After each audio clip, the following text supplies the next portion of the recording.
Hey, what's up, everybody? Welcome to the Business Inside You podcast with Treseysworld. I am Tresey, and today we are going to be talking about finding your passion. I know we already talked about unleashing your passion, but this is we're going to dive a little bit deeper into how you find your passion and how you navigate in that direction, to really make it come true or make your dreams come true. So today I have an amazing actress, Nina Auburn. She is in the building. Hey, Nina. Hello.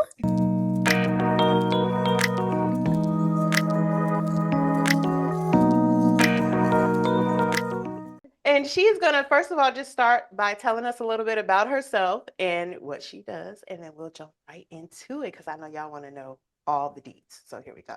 Let's do it. Hi, hello everyone. My name is Nina Auburn, and I am an actor in every sense of the word: theater, voiceover, commercial print, um, all of it. I'll do any and every. If I can do it, it's getting done. I feel you. And Nina, where are you from? All over, just like you, military brat. Oh my Where are our gosh. roots? Originally from Rockford, Illinois, where Michelle from Destiny's Child and Jodie Benson from Little Mermaid are from. Okay. Hey. And did high school and college in Jackson, Mississippi, and been in Texas for over 10 years. Wow, I did not know you were from Rockford. I'm from Illinois. I was Yeah, raised in Illinois.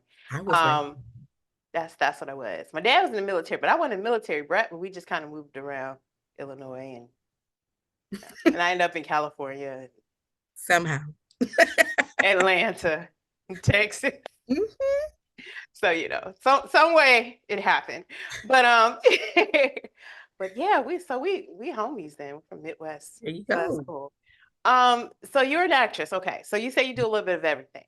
Mm. Um, how do you First of all, how do you manage to train to be able to do, multiple things and not just one particular area of acting? I think it's the exposure. So when I first started and just took that chance on myself, it's been haunting me for years. I went to John Casablanca's, which they do give you a little bit of everything. So voice acting, modeling, actor side. So you got to touch a little bit of everything to kind of see what your niche was. And then as you got excited about it, you're like, maybe let me invest some more time in this part. And everyone's always told me, you have such a wonderful voice. You have such a nice voice. I'm like, you think so?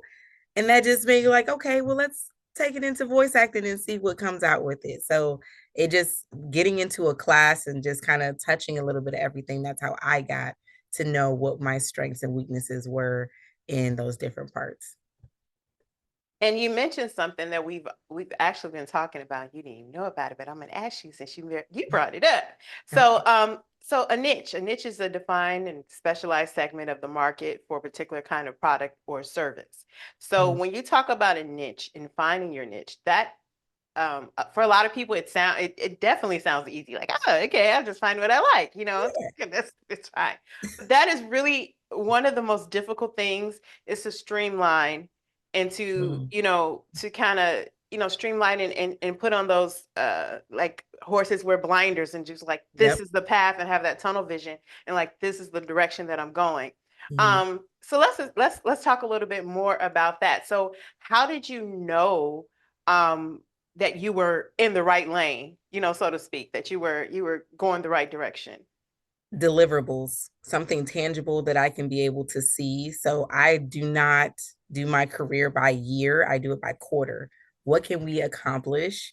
And what do we even want to accomplish? So if I'm putting everything I'm doing into it, the workshops, I'm training, getting my voice together, let's just take voiceover, for example, I'm doing everything I need to do, and I finally put myself out here, I give myself a deadline of let me be able to see if I do everything and I audition like crazy, you know what I'm saying? I'm keep learning what can I actually tangibly put my hands on. Okay, we got about 5 jobs out of the 25 auditions, or, we can actually streamline this. This actually looks like this can continue to be something. But, you'll know like, we're not really getting picked as much, or you're missing key technique, like to be a musical theater actor, actress, okay, on Broadway. That's technique, honey, and they study for years. So you're not gonna wake up and just like, oh, I'm about to just kickball change and sing alto soprano out of nowhere while doing a whole 48 count. You know what I'm saying? You have to train to do it, and then put yourself out there and see what comes back. You said kickball chain. That just took me back because I was in Sister Act and I heard that so much. I'm like, kickball chain, what? And like shimmy. And I'm like, what? Not the Yeah, shimmy. the Come on. shimmy. Give me a little shimmy. Oh God, that's so funny. But yeah, so I definitely understand where you're coming from with that. So with having such, having such a varied, path as far as what type, because there's theater, there's voice, there's drama, being drama, comedy, and there's all those Right. different things. And everyone is not always good in all of those different things. Like Exactly.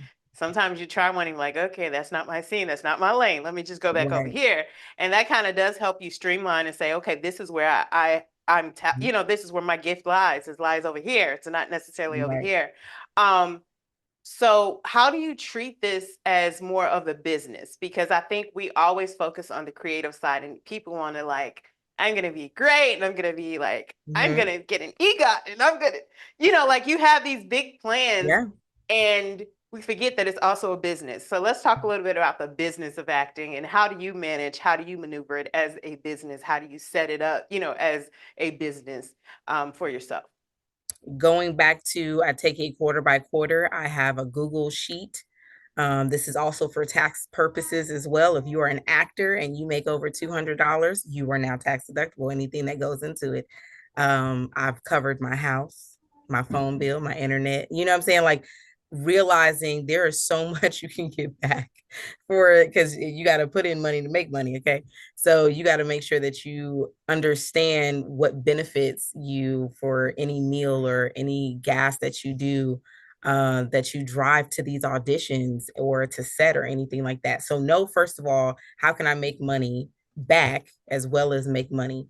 Um, for me, being in the business, when I took John Casablancas, and towards the end of the program, that's when we started talking about it. And it said that you could be the talent, the manager, and entrepreneur. Now, if you really in the business, you got all three. You got the talent, the manager is on you. We got to do this audition. We got to, how many auditions are we doing? What's our focus? What's our workshops? That's the manager side of you. Taking track of the money when you got paid. Did you get paid? Who do you talk to? And then you got the entrepreneurship side. Do you got your passport? How far are you willing to go? Those visionary questions that you ask yourself. How far are we trying to take this? Is this a hobby, or is this something that we're really trying to take all the way, and how do we get there? And that's another important thing. A hobby and a business are two different things, people. Mm-hmm. Just to let you know, if you are doing anything, and if it's a hobby is something that you can set down. You literally can Yeah. set down a hobby, go about your business, pick it up when you want to, set it down when you want to. Mm-hmm. And there's no concerns, on whether it's going to be profitable or marketable. It's a hobby. Like Right. that's what it is. But with the business, there are all of the logistical side of things, like you said, I mean, you had to think about taxes. You got to think about, am I going to be, am I going to create like an LLC with my, my name, and am I going, you got to think about all those things. So, when we talk about niche, going back to niche, Mm-hmm. um, did you do any type of like research or like market research or anything for like the area that you're in to say, this is what works in this area? Did you do any type of like market research or? Not particularly, because every actor, all the greats will say you need to get into your local community theater. They will all, every single one of them will say you need to get into the community, because that's where your networking is going to go. Because anybody, and this is me learning, every voice actor does theater, every single one of them. it's an outlet for them. They call it being in the wild. And that's just going to be your connection. And how can you say, I want to go to LA when you're from Lubbock, Texas, when you haven't even been up the street yet? You know what I'm saying? To actually know boots on the ground, comfortable before you invest all this money. So for me, it was, I just knew Dallas. Everyone said, oh, the movies are coming here. And I was like, okay, we'll see. It's a lot of commercial. Austin has more. But anyway, it was just get out there and just do something, because there's always, you're going to find your people. Same thing as high school, same thing as college, same thing as work. How did you end up clicking up? You're going to find your people, whatever it is that you want to do. So, voice actor, theater, music videos. I know people that specifically go for music videos, and it's just like, you're going to find them. Facebook is a great connector.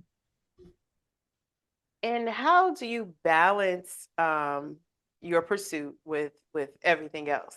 You know, I'll be honest, I don't know. I struggle with it myself because I do let personal, like I become very focused on what I do, and I just kind of let, I know for myself I got to do better.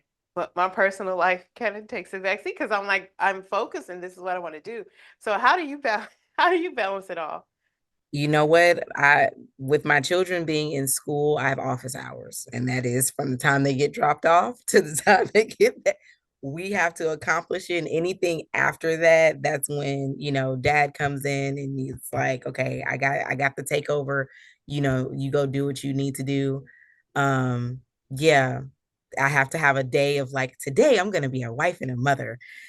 So let's, because I balance the checkbook, you know what I'm saying? Like, I make sure like the bills get paid, and what needs to be fixed. And I'm also the Mr. Fix It with my husband. So it's like, you have to be able to like take that time, you know, intentional time in anything you want to do. Just like this. Like, I could be in my office all day, have only eaten a crust of bread and some water.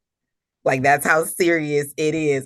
My whole body will shut down because we're focused. And that tunnel vision is so serious, where it's like, I could take you or leave you. And I had to check myself.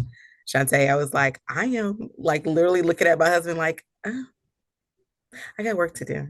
And I'm like, no, we can't do that. Don't forget your family. Don't forget your family. Yeah. So it is definitely being intentional in checking yourself at times. Yeah, I'm still figuring that part out. But I'm single, so I don't have nobody to worry about. Uh, Yeah, just FYI. if I was single, man, you could, with the drive and ambition that I have, you couldn't tell me if I was single.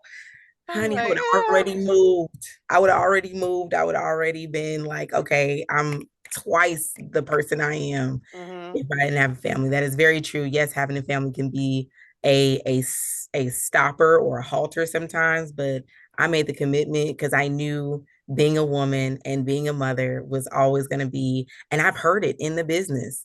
Don't you have kids? Excuse you. Business. I got it.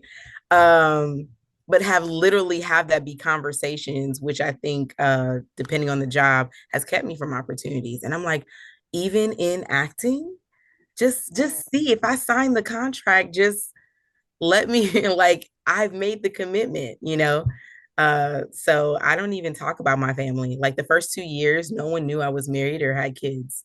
I wouldn't talk about them at all. I was like, oh, I'm at work. This is work. I'm working on my passion. So keeping things separate. So when I'm at home, I am wife and mother. And when I am out and I'm working, this is who I am.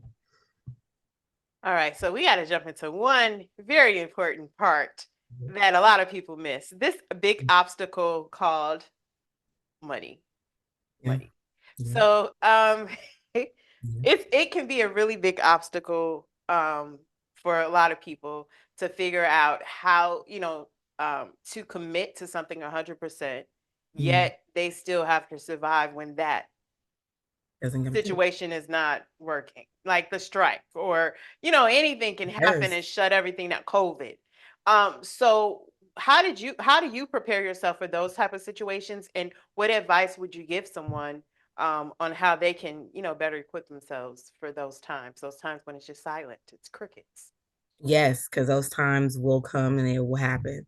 Um, Nest egging, you put some aside. This goes back to the finances and the tax. Your own accountant, baby. Until you start making the millions and millions, you have to be like your own accountant. So you take a portion, you split it in half, what's for bills, and then what's investment in your dream. And then, when things get tough. And so, like, a lot of people end up being waitresses. Why? Because it's flexible hours and it's fast money to come back. So you're looking for something flexible, right? If you want to take 100%. I know people that work at like the NASA plant, and I'm like, honey, you're making triple digits and you still want to act. Okay. Okay. Stability. All right. But they you make it happen. The money portion is really about saving your money. So when that rainy day does come, you are not getting drained and drowned. Okay. That's what I would say. It take And money to make money. for sure. And then there are people that do hold on to that stability as long as they can. Obviously, you're gonna Yeah. hold on to it as long as you can. And it is kind of crazy. Like people do look like for me, they look at you and they'll be like, why would you want to do that? Like you have degrees, you just do this, you can make six figures. Why would you want to, Yeah. do this? And I think it all comes back to passion because a lot of times, what is it? I mean, life is short and you want to do what you love to do, but not only what you love to do, what you were born to do, because I think we all were born with that thing in us that doesn't allow us to do anything else, even Yeah. though we try. As creatives, I promise you, I've tried so many times. I'm just like, I don't want to do this Honey. anymore. Like, I want to quit. I want to do something. Why can I have a passion to be like a CEO of a company? Like, let me be, Right. like, let me be the head of something. Like, I have. I have had those conversations with myself, with God, family, friends. Like, I wish I could do something else. I want to do something else, but Man. it doesn't feed me. Like, I feel like starved, and I've tried it. Yeah. Like, I literally I've feel been there. starved. I've worked for the IRS, the Department of Education, been manager, all of that resume to be like, you should be, what are you doing? But it's like it just doesn't. This is what wakes me up in the morning. This is what drives me. Even the thought, just the thought of feeling like I have to give this up to go back to be a civilian. That's what, to be a civilian makes me like crumble, because this was my saving grace after postpartum. I forgot myself. I was a shell of myself and I couldn't understand. Like, somebody asked me, so what do you like to do? I couldn't answer. I knew in the back of my mind what it was, but I could not answer. And then when I said, okay, I'm going to take a chance on myself, I'm going to go to acting class, I'm going to do it and invest all I have in it. And then now it's like I've shedded skin of like, here you are. There you go. There you are. We missed you. And it's just, and that feeling to get that back, I can't give that up. Not for somebody to irritate the hell out of me for 8 hours a day. No. No. I so understand completely more than you know. I really do. So for you did say for preparation, get into local theaters and things Yep. like that. Um, so for the commercial side, commercials is very different. Yes. So can you just speak to the commercial side? Because a lot of people know a little bit about theater because you can get with theater companies, and it's not as I won't say it's not easy, but it's easy to find if you find your local Right. community. But when it comes to commercial acting, um, what is your advice on branching out into that world? Because that's a different world. Um, it's similar to film, but smaller. Your acting is smaller. And if you have to calm all of that down. It's really like that is why it's a different beast. That's why it's a different art. And some people don't know how small to get. And it's almost like modeling as well. You're not modeling here and then doing all the moves. It's literally tick, tick, tick, tick. It's just like that in commercial. It's really small, it's really grounded. And with commercial, they can see you sweating, they can feel the desperation a lot quicker I think, in anything else that you have a two-person scene in a movie or something like that. And everything's light. Everything's light and happy. Even if you have a tummy ache, even if you're sick, it's all light. Not a smile light, but it's just not as bad. So don't feel like you have to go as dramatic with every emotion. It's not that deep. It's really surface level happy, it's really surface level bad.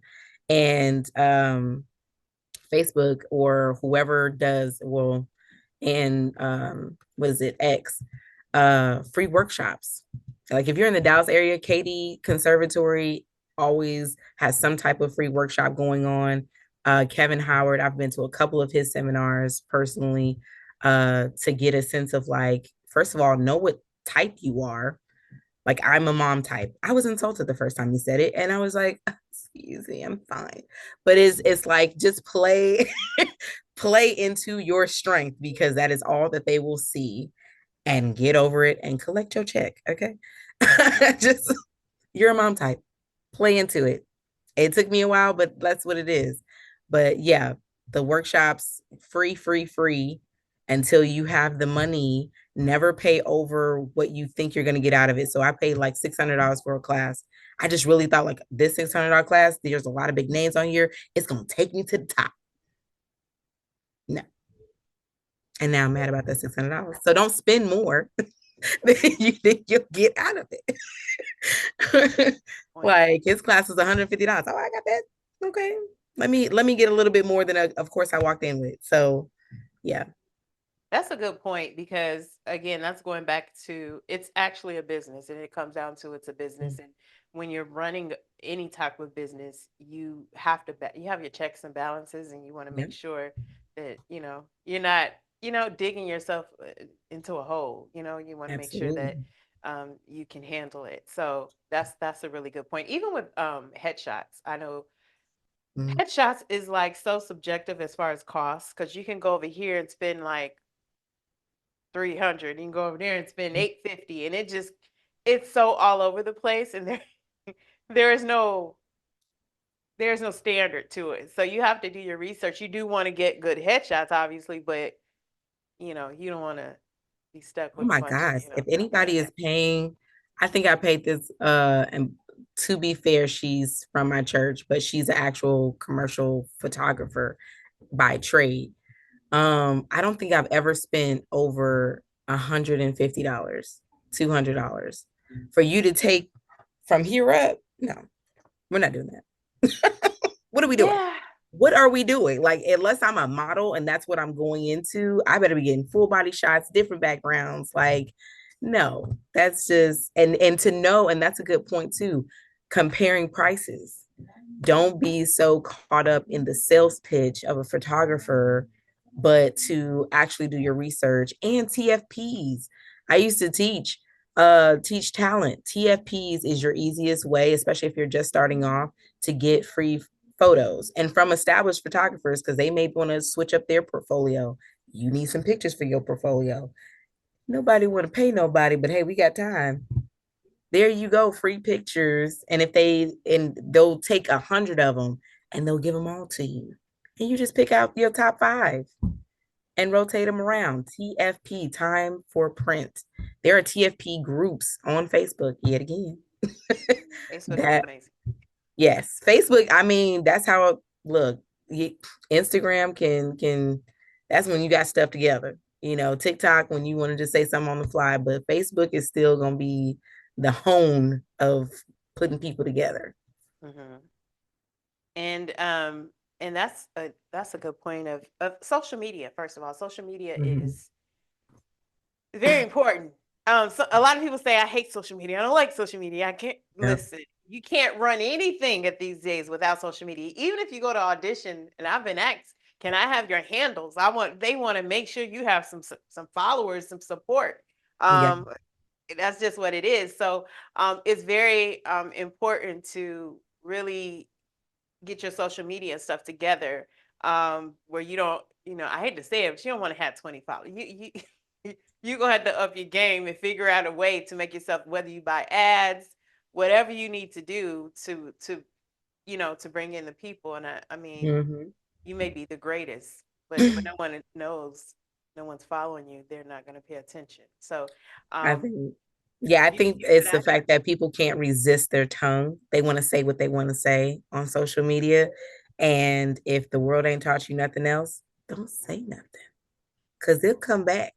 And Mhm. people don't have that foresight of, yo, right now, quick comment is gonna be there. I'll tell my students, go clean it up. While you still have time and opportunity, go clean up it's got every comment you ever make, delete, whatever it is, go clean it up, start fresh, have a whole different, because there's no point in you having this back and forth publicly with a person because you disagree about whatever it is. There's so many times I didn't reach my fingers. Oh, don't say it, don't say because I know they search. That's the new background check in this industry because they don't drug test you. Okay. So it's the new background check of what type of person are you? Are you a type of person that I want to work with? There'll be people that they like, but not as talented. I like you a lot, but you're not as talented. And they'll go for them over the talent that you may kind of like. You know what I'm saying? So it's just like, it's not, sometimes it's still not what you know is who you know. If you say the wrong thing, obviously people don't want to be tied or connected to you, because we've seen where people said something when they were in high school 20 years, 20 years ago, 10 years ago, and they coming back and be like, hey, you said this, cancel, like you like, what? I was 13. So that was a good point on cleaning up the social media for that purpose. And then using it to help with your network of people, because you definitely need a network of people to be able to do it. Can you share with our listeners and viewers, what is something that you can share with them about how you overcome obstacles? What's something you really do to prepare yourself or to get yourself through those dark moments? I truly pray. If there is no other, for me, God is the only reason why some people are alive, why I'm still doing what I'm doing. And I know it's not my glory. I know it's his. So truly, you got to get closer because there's so many outsourced, I guess you could say, obstacles to getting your way where you feel like nobody likes me, I'm not talented, this you out of your mind if you think you're going to be successful. Those will creep in your head after a week of you not getting nothing, no callbacks, there, all of that will come. Stop, take a break, pray on it, truly meditate, truly be like, okay, let me take a step back. What's going on? It's all nonsense. You still on the right track, but you're being tested. And that's just what it is. And for me, it's prayer. It's prayer, support. Like, at a time that you feel brave, it's when I feel the most insecure is when I need to be brave. And so do something brave. Do something to put yourself out there and confirm that it don't come. That's usually what I do. All right, y'all, listen, we've had so much fun talking with Nina. She's given us some insight. So if you are looking to branch into acting or any type of creative field, these things will help you, get through it. You definitely need to have a good support system. You definitely need to have some type of spiritual life, whatever it is that you need, whatever it is, you definitely need to tap into that because you're going to need it. You're going to need it. Yeah, so listen, y'all know what I say every time we end the show. Go out and be great today. Whatever it is you do, whatever it is you want to do, whatever it is you dream of doing, you go out, you do it, and be great today. I'll see you guys next time. Treseysworld World, the business inside you. Make sure you check us out. Make sure you tell somebody about what's going on, and you continue to watch and support. And then be looking out for your girl, Nina, on your big screens, your small screens, and your stages. Okay? Thank you. Thank you.